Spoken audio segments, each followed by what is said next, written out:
Hello everyone and welcome to the Heart of Webinars. This is episode 4. I'm Irini Tullis and I'm a webinar specialist and a Kefi chick. And I look for ways to help people find the message that they need to present in their webinar and to be able to find that Kefi, that energy that is going to get people attracted to you so that they like you, get to know you, trust you, and most importantly, connect with you. I'm really excited tonight because I have an awesome guest. My guest is Wendy Tullis, who I have been fortunate enough to be working with for the last few months, sorting all sorts of curious things out, which we will reveal as we go along. So Wendy is a kinesiologist and an ancestral healer, and she works with women who want the limiting and dysfunctional patterns or beliefs and traits in their family bloodline to stop with them. And I can tell you that that's exactly why I came to work with Wendy in the first place. Her clients feel ready and willing to step up on behalf of their ancestors and current family to do this healing work, not just for themselves and their children, but also for everyone in the family, including those yet to come. So Wendy, thank you for joining us tonight. It is such a wonderful pleasure. Thank you, Irini. I don't have to close my eyes and get back into all that stuff that who's coming to tell us. Just a funny story. Wendy and I, this is about 25 minutes into the time we had allocated for this interview. We started off on the platform Be Live and we just couldn't see each other. I could see me, Wendy could see her, but the two of us couldn't see each other. And then we switched to live straight on Facebook to no avail. I couldn't even see where to add Wendy in. So plan C is a Zoom call that we're going to share later. And so it's been one of those comedy of errors. And sometimes those pesky ancestors come in at every angle that they can to let us know that they're still around and there's still work to do. So welcome, Wendy. Thank you. Thank you, Irene. Thank you so much. It's lovely to be here. So tell us a little bit about how you got into this work. Okay, well, my background has been in energy work for a long time. I qualified as a kinesiologist quite a long time ago when my children were little, and part of my my kind of drive for wanting to do that work was for my children and for my family, and so it just became a natural progression for me, having experienced sort of a kinesiology session for myself. It uncovered so much for me, so much that I didn't realise I had buried sort of deep inside me. I'd had a kind of a fairly traumatic childhood, I suppose, in some ways. My mum died when I was a teenager quite suddenly and tragically as well. But it wasn't until I became a mum myself that I sort of realised that I had a lot of stuff that had never been dealt with, that had never been even acknowledged, really. So over many sessions, I found this lady who was a kinesiologist who really helped me to realise, because I actually thought there was something not quite right with my first baby, my first son that was born. He was quite unsettled and fussy and didn't sleep and cried a lot, and I wasn't a very confident mum anyway. So when I realised that actually there was nothing wrong with him, it was all about me. It was me that was unsettled. It was me that was fussy. It was me that was quite ungrounded. It was like a revelation to me, and I noticed how things began to shift in ways that, all of a sudden he became this happy little baby that settled, and I became more confident in my parenting, and went on as a mother to sort of work with women, helping them with breastfeeding. I became a breastfeeding counsellor. I sort of went from this woman who had never held a baby and really didn't know much about them to kind of really encompassing, I suppose, and really wrapping my arms around motherhood. So my initial journey was to help my children really with their health, and instead of sort of dosing them up with Panadol, we would sort of get out the pulsatilla, homeopathic drops, and sort of that was my way of kind of, I suppose, helping my children. And then as they got older and I started to look more into the work that I could do, I started to work more with women, particularly in their relationship with their mother, having had this very sort of, difficult relationship with my mum, and then, suddenly not having a mum. I knew that there was a lot of help that I could offer women in this sort of most primal relationship that they have with their mum, and how it's a relationship that is like no other, really. We only have one mum in life, and it's the deepest relationship in some ways, but it's also the most difficult relationship in some ways as well. And people who have that difficult relationship, I think, can really resonate with just, you love her, but there's that kind of pull and push a lot of time, and that, yeah. So that's where I started working. Was as I started my business as a full-time thing, I started to work with women, but I also started to realise that there was something more than just this relationship with mum. It is this primal relationship that's so important, but mum has her wound. And her mum had her wound, and her mum, and as you think about it, I started to realise that there's more to it. We had to go back and actually go back to her wound and her mum and her mum. And from that, it just, this sort of ancestral healing modality, I suppose, just got created. And I found that I started to pull in all of the different things that I've done over many years. I was a bit of a course junkie when I was younger, and I've done so many different things, and I started to realise I could pull little bits from all of this stuff that I've done into ancestral healing. And all of a sudden everything just started to sort of, I suppose, click into place as to, what I could offer, how I could help, my kind of insights, I suppose, into family patterns, because I've seen it in my own family, and I know how you feel and what you go through with your family, because it is such a dynamic, complex combination of personalities at times. So ancestral healing was sort of born from that, really, and that's that's what I'm doing. That's what I'm doing, is helping women who see these repeating patterns through the family, but mostly they're women who look at their children and think, I don't want my children to have the same patterns, and they're almost, they're ready to stand up and say, it stops, it stops with me.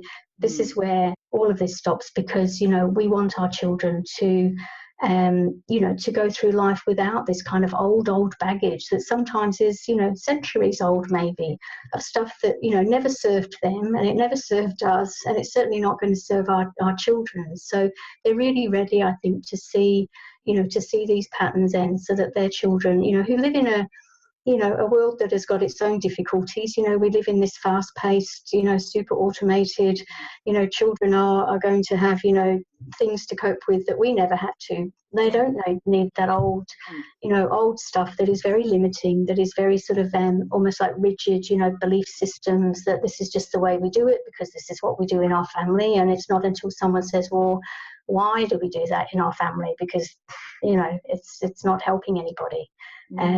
We know that we can release this, and our children and their children and their children, and the ones that are that are still to come in our family, can actually sort of know that those patterns have been ended for them. I've got all the things are digging everywhere I go. I've turned everything off, I think, finally. Thank you so much. You may have noticed that I've been writing, and there's a reason for that, because today you're going to be the gatekeeper for webinars for this topic. Yes. But before I do that, one of the things that, the way that I found you was that one day I was reading your copy, and it talked about the ancestral work, and it talked about that somebody is the gatekeeper. Can you explain what the gatekeeper really, what that role is? Yeah, absolutely. Well, the gatekeeper is something that, again, has just evolved in the course of me sort of creating the work that I'm doing. So the gatekeeper is the one person in a family line who knows, at some deeper level, she knows that she is the person who is going to stop the patterns that we've just spoken of. She knows that there's this stuff, she sees it, she experiences it, and she has this deeper sort of calling within her that there is something that she can do to be the person who steps up to do this work. So the gatekeeper is almost like the person who holds a gate open between the ancestors and our earthly world, as it were. So she holds a really pivotal, important space in the healing process. And the process that we have for the gatekeeper is that she sets her intention. Her intention is sort of one of the most important things that we have in a healing session with any type of healing that we do. You know, the intention is that she is going to stop the pattern that we're identifying with her. The other sort of really pivotal role that she has is that she becomes the surrogate on behalf of her ancestors. So we go through a process of identifying the pattern. So we're finding the specific pattern that we're going to work with in a session. We need to know that that relates to the client, that she can see, she can go, oh yeah, that's definitely me, or that's definitely mom, or whatever. She can see that pattern within her, within the family. We then identify which ancestor created that pattern in the first place, because what we want to do is go back to the origin of where it was created, so that we're clearing it right from that point of conception, as it were.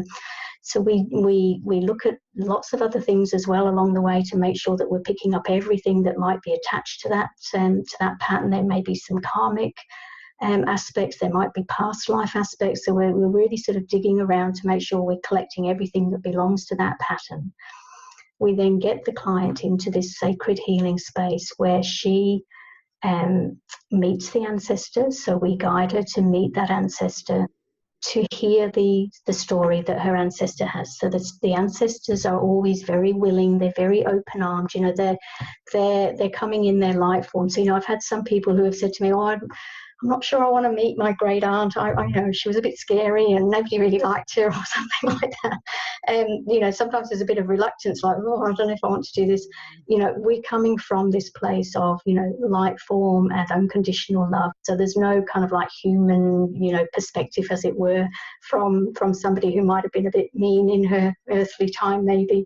But we get to meet this ancestor and we get to hear, you know, what is it that happened to her or him that created that belief or that pattern. And when we get to understand what it is that happened, it's very easy for us, you know, coming from this space of compassion and wanting to heal the life, that we can say, well, of course, you know, somebody who was, you know, abandoned by a husband, you know, had a belief that she could never trust a man, and that belief is sort of attached to the DNA. You know, this is coming through the family line of women who perhaps find it quite difficult to trust in relationships. And that's just one example of millions that there could be, really.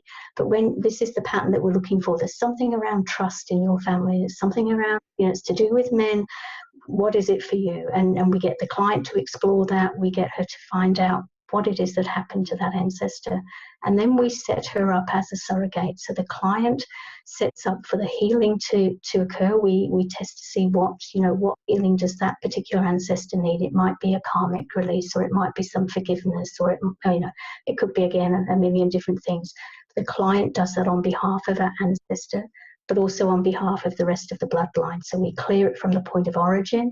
We set the intention that this reverberates down the family line, so that it's coming all the way down, and then it's going off into the future generation. So we deal with the past, and then we also deal with the future. So that is the role of the gatekeeper. And without somebody who just knows, who has that sort of, you know, I know it, I'm pretty sure it's me, you know. And often there are key things that we might look for in gatekeepers. They're often women who feel that they're a little bit out of place in their family. Sometimes they might just think they're not the same as everybody else. They might be just a little bit woo-woo maybe, or, you know, they're a little bit weird according to other people in the family. They sometimes describe themselves as the black sheep of the family. And so there's just something that's, you know, they often think they don't quite fit in to the family dynamics, because they are the person that's come through to actually change those dynamics. So it's a really exciting thing to sort of talk to women, and as they start to explore, you know, well, could I be the gatekeeper? And then, you know, to sort of work with them and to take them into that beautiful space where they are doing this powerful work on behalf of releasing the ancestor from their wounds, and you know, having that flow through for all of the family line is Yeah, amazing work. Oh, it's fabulous. I know from personal experience how powerful it is. Wendy, I'm curious. Are your clients generally ladies in business who have had some issues about getting their business to go forward because perhaps the ancestors have decided that this business is not the family business, and that they have interrupted the patterning, and some of the traits that are coming through are preventing traction or preventing wealth coming or any of those sorts of things? Definitely, yeah, definitely. There are, people that I've worked with in business, and certainly there can be, sometimes a sort of an aspect of like feeling stuck. The business, like you said, it's just like I'm doing everything, but I just can't seem to get traction on what to do next. Or, if we go back and find that, in some families, it's just not seen as the done thing for women to be in business. And if that's been an old family trait, and this is, this could go back hundreds of years, obviously, to a time when women were really supposed to be in the home raising the children and looking after the family. If there is a strong sort of, belief in the family that, women have certain roles to play, and being in business for herself is not one of them, that could be something that is impacting on somebody really just being, a bit lost as to what it is that she's not doing right, when in actual fact, there's nothing that she's doing wrong.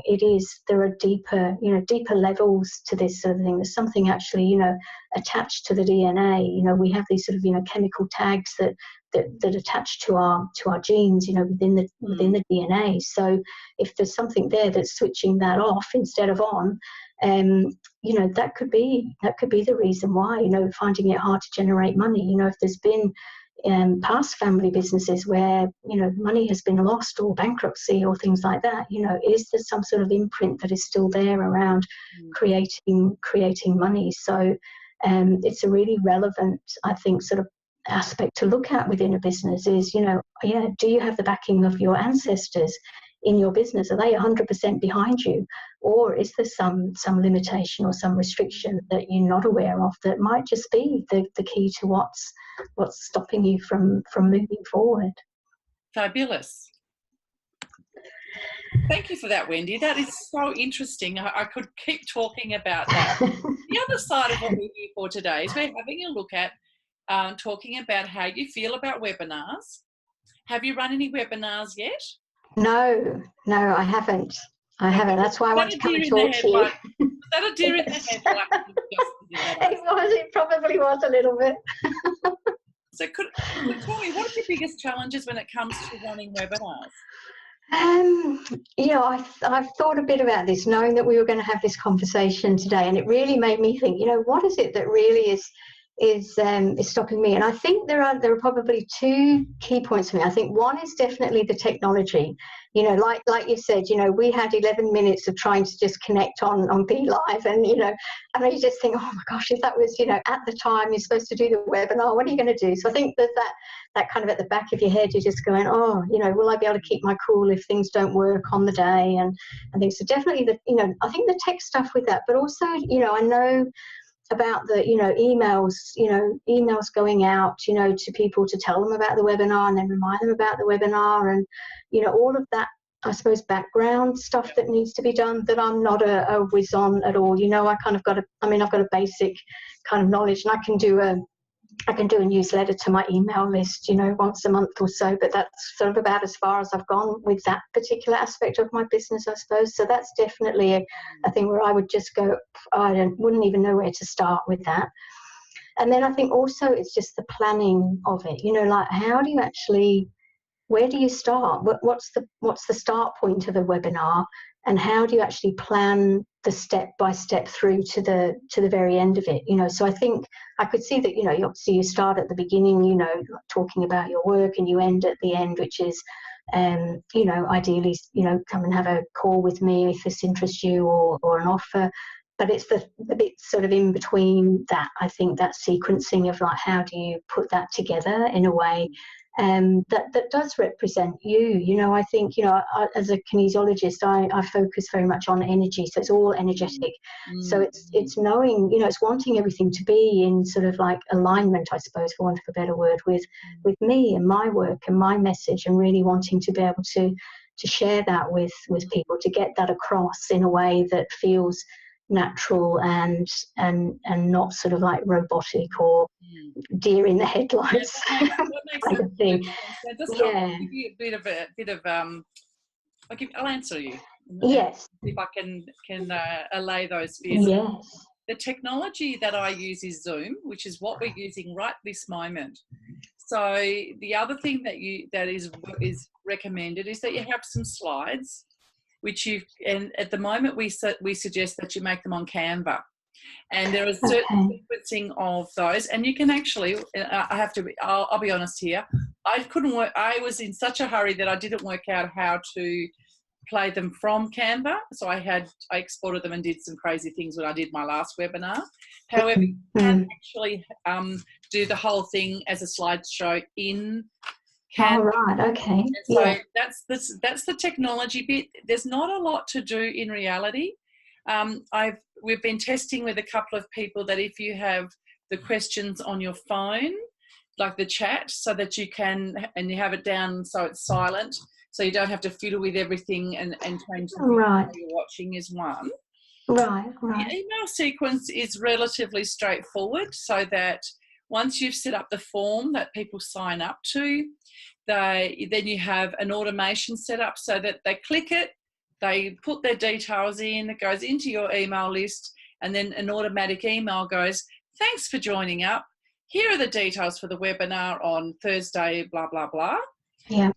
And you can then set an automation again to go out, say, on Wednesday at 24 hours before, and then you can have another one an hour before. So here's the link again. And then afterwards, it's in reverse, because you're going to be saying, okay, did you watch the webinar? If you didn't get to here's the link. And a couple of days later, you should, not always, but sometimes we have great intentions, but the first webinars, it's not all quite up to scratch, and so we learn. Yes. And the planning of it's reasonably straightforward. When you know what your messaging is, when you know what it is your people want. So we do the turn process where we look at what they think the problem is, and then we go into it a little bit deeper, so we can say what the real problem is. You've told me that it's the technology in the email. Yeah. But the real issue in reality is that you think that it's going to be a challenge to plan it out. You go deeper again, you're wanting some step-by-step help, which is the sort of thing that I do. Yes, so that is the real issue. The technology will fall into place. Yes. It's the other parts of it that you will find. So once you've got, and so what you're going to do in the process of the webinar is assist people with to understand what it is, how you work, what it is that you do, why they should come and work with you, and they're getting to know you, get to like you, get to trust you, and most importantly, get to connect with you. It's when people connect with you that they go, oh my gosh, that woman, what is that Wendy doing? I know I've got to come and work with her. Everything she's saying, I'm going, oh my gosh, I'm so stuck. I'm starting to explore, and this is how I ended up working with her. I started to explore what is it that is stopping me from going forwards when I've been trying this and trying that. Yes, sometimes I've done a 360 about turn or a 180 and gone off in a different tangent, but the same issues have always been there for me as a business, potential business owner. And so I'm going, well, I'm never going to escape being a relief teacher. I'm never going to move forward and get financial security. I won't feel good about myself because all of those things. Now, I'm here to tell you that when you go through the process of working with you, you don't even see. It's like when, like a lot of kinesiology work is, it's really bright in your face when you first start, and then it just fades into the background. You go, what was that I used to think? You go, I really don't know. No, that's it. And, so and probably that's the part of the journey that you want to share with people that they've got such a great opportunity, because you've got such a depth of knowledge on this particular angle. And you're the only person I know that is doing this. There may be others, but I haven't seen anyone yet. And so you're in the box seat. Tell me, what sort of ideas have you got for your webinar? What like we know all about your person, the target market. You told us eloquently who they all are and what they want. Yeah. What is it that you want to be able to bring out or introduce them to through? Why do you want to do a webinar? I think it is, possibly two parts to that as well. I think it's sort of like educating people, as it were. That kind of informative aspect of our ancestors are still around. They are still connected to us. They're not long gone in a way. They are still coming through through our DNA. So I think partly it would be, it's just interesting. If anybody's interested in that sort of thing, then that's sort of education thing. But I think just that sort of maybe empowerment would be the right way, to sort of let people know that they actually have got the ability and the power to be able to step in and change their family dynamics. And that's quite it is that sort of empowering position that, that somebody may sort of really resonate with, that it's actually within their kind of scope, with this help that they can change things that they see that they don't like in their family. Wendy, what else? What is it really about? So far, this is the touchy-feely stuff. Why do you want to do a webinar? Why bother? You can do this just doing your posts on Facebook. Oh, yeah, that's it. Well, I suppose, for me... What can't you do? Yeah, what can't I do? On a Facebook that you can do in a webinar. What is the guts of it for you? What would be what's the outcome you're looking for? People that want to work with me. That would be my outcome. Yes. So helping more people. Yeah, absolutely. So at the moment, you work with people one-on-one, and and if people haven't understood so far, you actually need more than one session, especially for the gatekeeper. It's 8 or more sessions. I'm one of those more people, because we've discovered that my family has a lot to answer for, and they're interfering all over the place. There's patternings, and there's control features, and there's lots of stuff. And, all that stuff. How is it? Is working one-on-one the only way you wish to work with people going forward? To be honest, at the moment, one-on-one is how I work, and I have thought about, could I form some sort of like group together, but at the moment it hasn't yet dropped into me how to do that in a way that can serve everybody equally in a group, because it is so personalised. It is so that in every brief part of it. Perhaps that's if you're wanting to understand and talk. Yes. So that you can do the group work together. That's it. I don't know that bringing the ancestors in with a group of people watching is the way to go. No, I can't see how that works. That's it. It's so specific. Some stuff that companies yeah. Maybe they could write their story to go with it. I talked about it, but I didn't. But then you wrote a beautiful post about my own. That was fantastic. So I guess that's something to consider into the future. I think, I definitely think so. How far away do you think your first webinar is? When would you like to be? I would say the first webinar is probably round the corner for me. I would say within the next month to 6 weeks. I mean, I know that people, we're talking March. Sort of talking. Yeah. And I don't know how long ahead people do plan. Because obviously it's. You've got to give people time to sort of, yourself time, I'm guessing, to sort of have enough emails to go out to be in enough groups to sort of, if you're doing everything. I'm going to quote Tash Morgan. Right. And Tash always says, Auntie Tash says, you never have as small an audience as you do right now.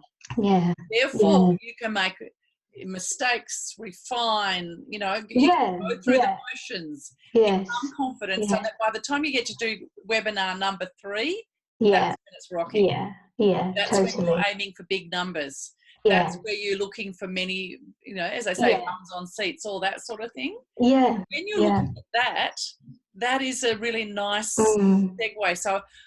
So sometimes you just have to set the date, yes, set the intention, yeah, and get started. that's it, that's And it. then you look at the way, what it is you want to do, what the Yeah, messaging is, so that when you come to do most of the webinar, so like half of it, roughly half, a bit more than half, is your content, where you're yeah, explaining what people are thinking, you know, things happen in threes, usually I say, so 3 big right, messages.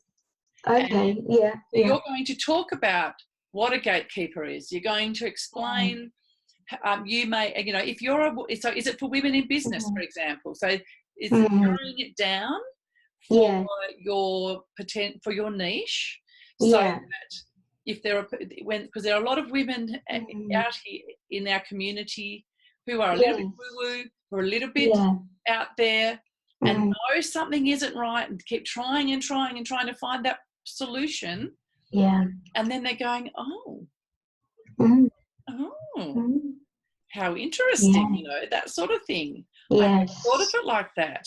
yes, Clear the yeah, slate yes, and change it, because sometimes you've got these beliefs around you and you're going, how is this possible? I was looking at my family and I'm going, woman in control, woman in control, woman in control, woman in control, man not in control, man not in control. mm, You know, mm, mm, overeating, overeating, overeating. mm, Not able to deal with emotional stuff, yes, settle down. So there were yes, patterns that we yeah, shared. There were shared yeah, patterns. And I guess yeah, maybe that, you know, so thinking about potential titles, mm, title is about the problem that you're solving potentially, or where you're taking them to on the journey.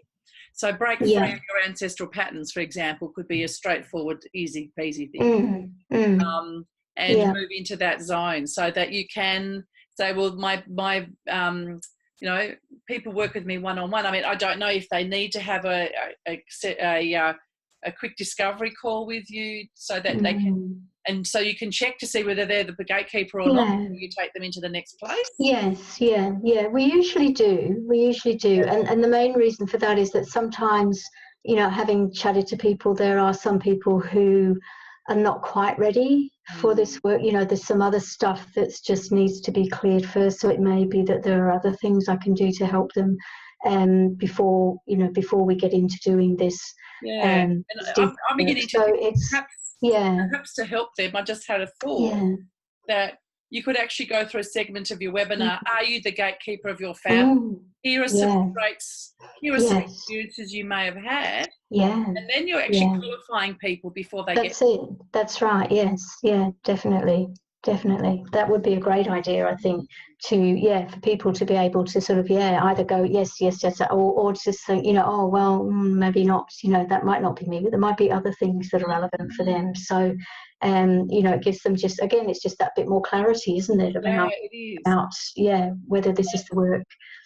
There's so much potential for the way that you can run your webinar. It's Yeah. actually very exciting. Yeah, We're going to it be talking is. outside of this call as Yes. well. So Yeah. so what I've been doing with Wendy, just to unpack it a little bit, is that I like to learn a little bit about, actually I've learned quite a lot from Wendy about who her ideal client is and the sort of things they experience, so that when you know your client well, what I'm finding is other calls that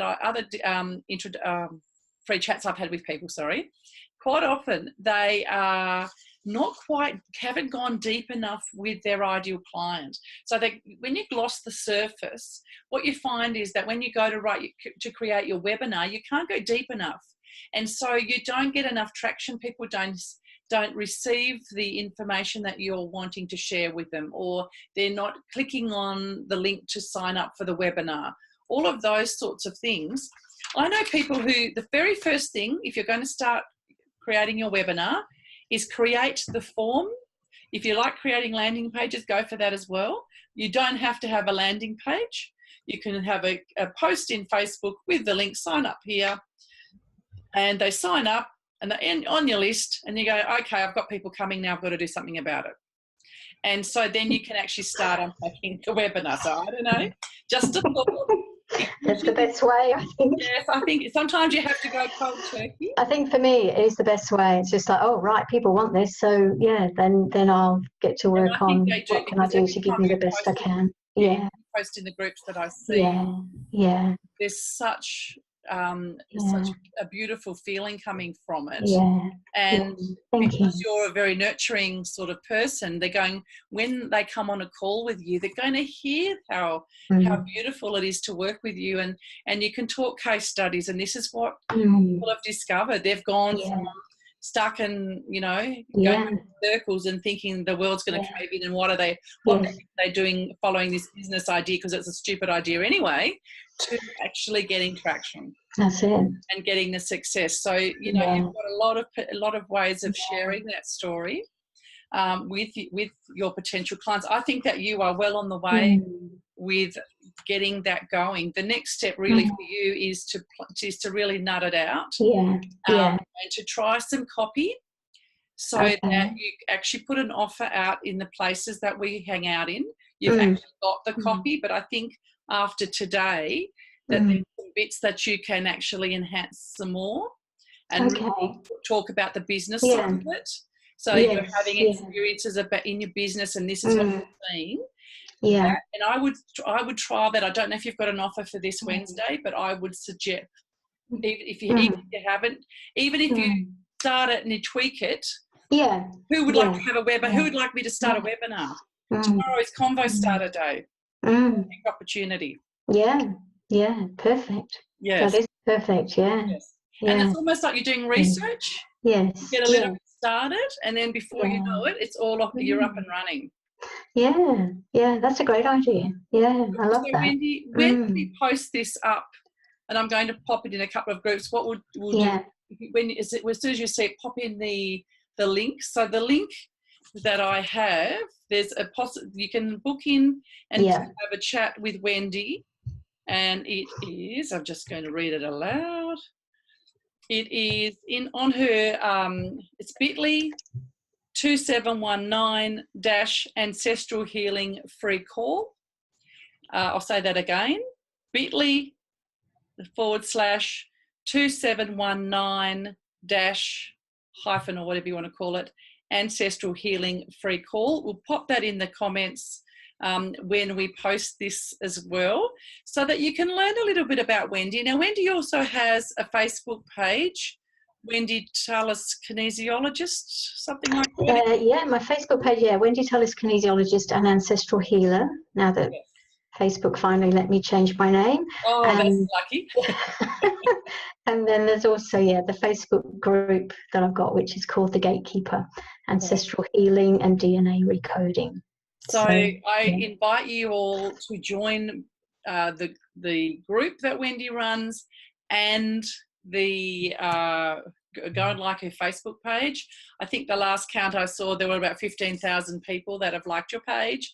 Wendy is on the cutting edge of some really interesting work, and I thoroughly recommend that you watch her journey as she takes on the webinar world by storm and shares all that she has to offer, because what she has so much gold in all of the things that she does that it is phenomenal to work with her. I can't begin to tell you. So watch this space, because I too am the person that's going to be her case study in the future to say, hey, this is where she was now. And on that note, thank you so much for joining me, Wendy. And I look forward to working to our session coming up this week, but also to propelling forward with your work. Absolutely. I look forward to working with you as well, Irini. Thank you so much. It's been wonderful. Bye, everyone. Bye-bye.